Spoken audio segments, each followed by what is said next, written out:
There is a wooden cage inside the walls of the Baixa Pombalina, the rebuilt heart of Lisbon. You cannot see it. You have never seen it. The people who live there have never seen it. It has been hidden behind plaster and paint for nearly 300 years. It is still there.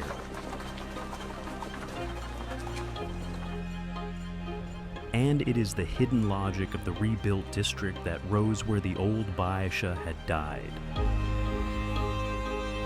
The 1st of November, 1755, All Saints' Day.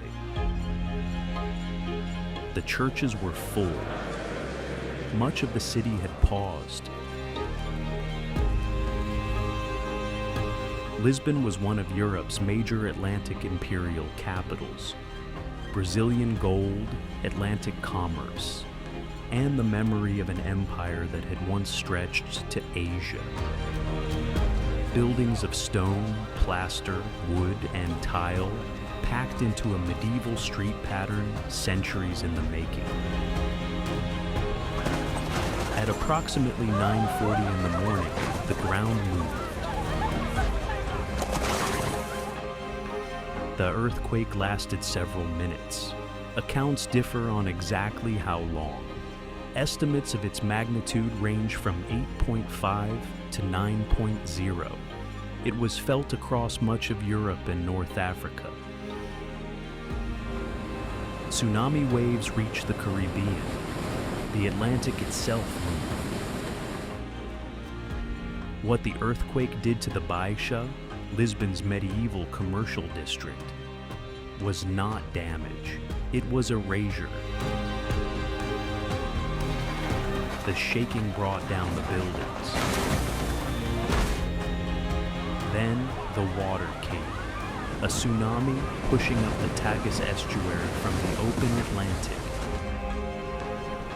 And then the fires, burning for days through everything the water had not taken. Tens of thousands of people died. The precise number is still debated. Estimates range from under 10,000 to over 100,000. The uncertainty itself tells you something about the scale. The medieval Baixa, Lisbon's commercial heart, was gone. Lisbon had every reason to rebuild itself as it had been. The old streets, the old churches, the old commercial heart. Pombal said no. Sebastião José de Carvalho e Melo, the man history would call the Marquis of Pombal, saw the disaster for what it also was, a moment when the shape of the city could be decided again. He cleared the rubble. He rejected the old street pattern. He gave his engineers a single instruction. Do not rebuild what was there. Build something that survives the next one. The old Baixa had grown, street by street, building by building, over centuries of unplanned accumulation. The new one would be manufactured. Facades aligned, streets measured, structural elements produced to a common specification and assembled across an entire district. Private owners could build, but inside a plan they had not designed and could not change. What had taken centuries to grow was replaced within decades by something drawn on paper first. The engineers spent months on the problem. What they came back with had no clear European precedent at this scale. They called it the gaiola Pombalina, the Pombaline cage. Inside those walls, they built a timber skeleton. Diagonal bracing, horizontal ties, a three-dimensional lattice of wood locked inside the masonry. A stone wall resists until it cannot. Then it shatters and takes everything above it down. The cage was built around a different idea. Don't resist the earthquake, survive it.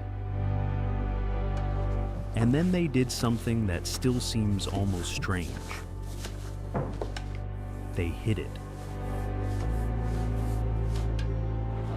They sealed it behind plaster and tile, built it into the regulated structures of the new Baixa, and left no sign it was there. The cage was never meant to be seen. It was meant to hold. A crisis is the moment when radical change becomes possible. Before the earthquake, imposing a uniform grid on Lisbon's property owners, identical facades, regulated widths, standardized walls, would have been almost impossible. The old interests were too established, the old patterns too deep. After it, the old Baixa was gone, and the men who had owned it had lost the ground they stood on.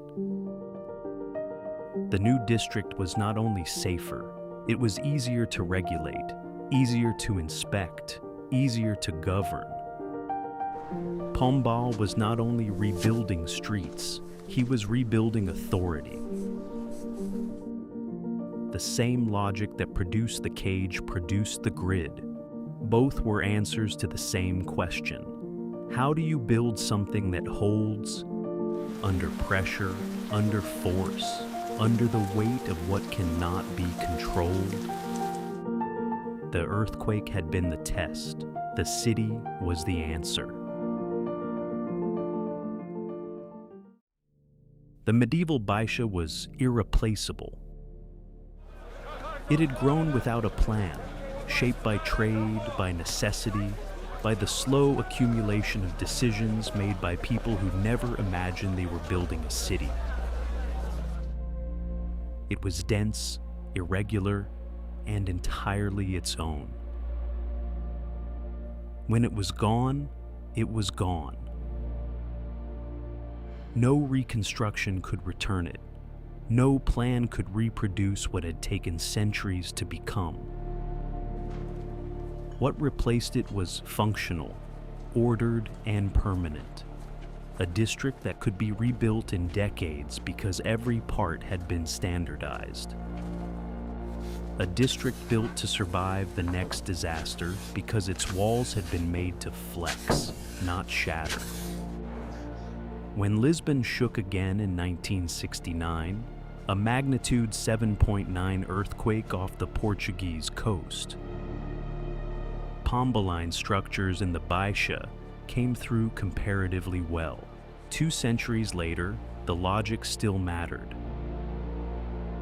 But the city that had stood before November 1755 was not preserved inside its replacement. It was erased, first by disaster, then by the decision not to restore it. The earthquake destroyed the medieval Baixa in minutes.